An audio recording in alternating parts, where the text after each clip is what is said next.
চারটে ব্লককে আমরা 5টা ক্লাস্টারে ভেঙে নিয়েছি। সেই 5টা ক্লাস্টার হচ্ছে ভগবানগোলা 2, মুর্শিদাবাদ জিয়াগঞ্জ, বহরমপুরটা যেহেতু অনেকটা ছড়ানো তাই দুটো ভাগে ভাগ করে নিয়েছি, বহরমপুর 1 আর 2 বলে, আর বেলডাঙ্গা 1। বেলডাঙ্গাতে যে পঞ্চায়েতগুলোতে আমরা কাজ করছি সেগুলো হচ্ছে এই সুজাপুর, ভাবতা 1, 2, মাড্ডা আর বেগুনবাড়ি। এটা হচ্ছে আমাদের গোটা প্রজেক্টের টিম, যেখানে আমাদের ডাইরেক্টর লেভেল থেকে শুরু করে স্পোক পারসন, আমি নিজে এবং অ্যাকাউন্টস টিম, অদিতি মণ্ডল এখানে উপস্থিত আছে অলরেডি, আমাদের ডকুমেন্টেশন MIS অফিসার, এবং যে 5টা ক্লাস্টারের যে কোঅর্ডিনেটর তার মধ্যে আসিফ খান রকি এই বেলডাঙ্গা ক্লাস্টারের ইনচার্জ হিসেবে কাজ করছে। তার আন্ডারে ডিজিটাল সখী 20 জন কাজ করে।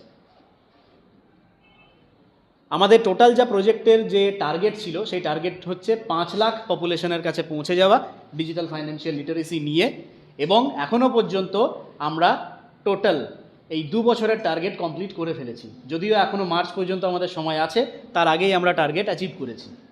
আমরা 5 লাখ পপুলেশনে পৌঁছাবো 4 বছর। পরিষ্কার করে দিই বিষয়টা, এই রকম যে নারী উদ্যোক্তারা এলাকায় ব্যবসা করছেন তাদের কাছে অনেকেই আমরা দেখেছি, আমরা যখন বেস লাইন সার্ভে করি তখন দেখি তারা ম্যাক্সিমাম বিনা কোনো রকম ট্রেনিং নিয়েই ব্যবসা শুরু করেছিল। এবার আমাদের এই প্রজেক্টের উদ্দেশ্য হচ্ছে কি, তাদেরকে কিভাবে ব্যবসা করতে হয়, কিভাবে ব্যবসা বাড়াতে হয় সেই ট্রেনিংগুলো দিই, যাতে করে তারা তাদের যে বিজনেস, এক্সিস্টিং বিজনেস, সেই বিজনেসটাকে আরও বড় করতে। নমস্কার, আমি মনোপ্রিয়া মণ্ডল, মাড্ডা পঞ্চায়েত বিশুলপুকুর গ্রামের বাসিন্দা। আমার এই যে মহিলা উদ্যোক্তা আমি হতে পেরেছি এর পিছনে কিছু কথা রয়েছে। আমি একজন চাষি পরিবারের বউ, মানে চাষাবাদ করেই জীবনটা চলে, কিন্তু আমরা খেতে পাই কিন্তু আমরা শখ আহ্লাদ পূরণ করতে পারি না।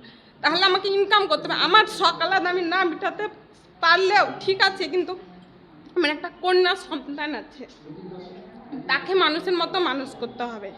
সেই ভেবে আমাকে ভাবলাম আমিও ইনকাম। ডিজিটাল দিদি আছেন, উনি আমার বাড়িতে আসলেন, বললেন আমাকে যে তুমি এই করো, তাহলে একটা ব্যবসা করো। কিন্তু ব্যবসার আমি তো কিছুই জানি না, কিভাবে ব্যবসা করব।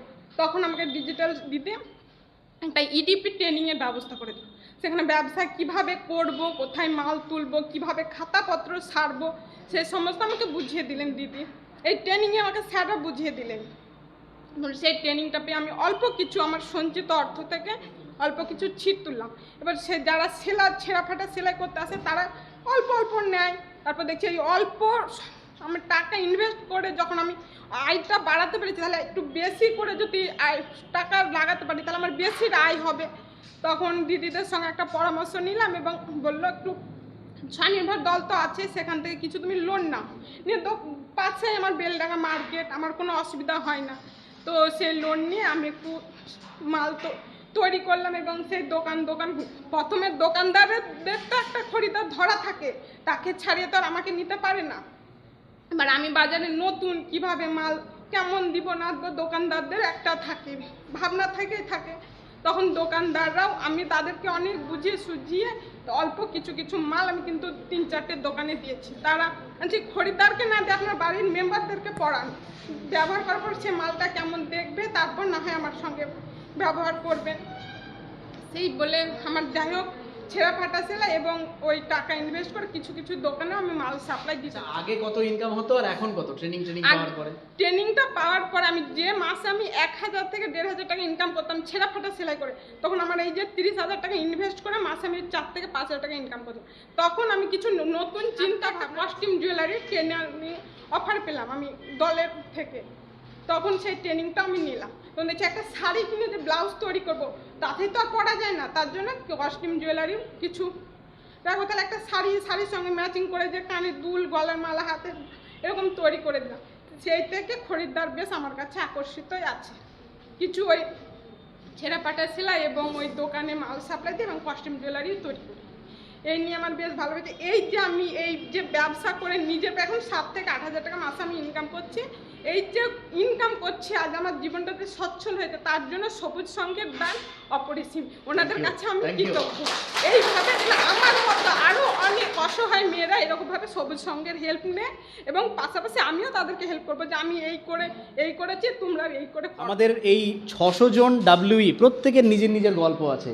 কেউ মানে স্বামী পরিত্যক্তা, কেউ উইডো, কেউ মানে নিজের পায়ে দাঁড়িয়ে কিছু করার ক্ষমতা আছে কিন্তু সেটা প্রকাশ করার তার জায়গা নেই।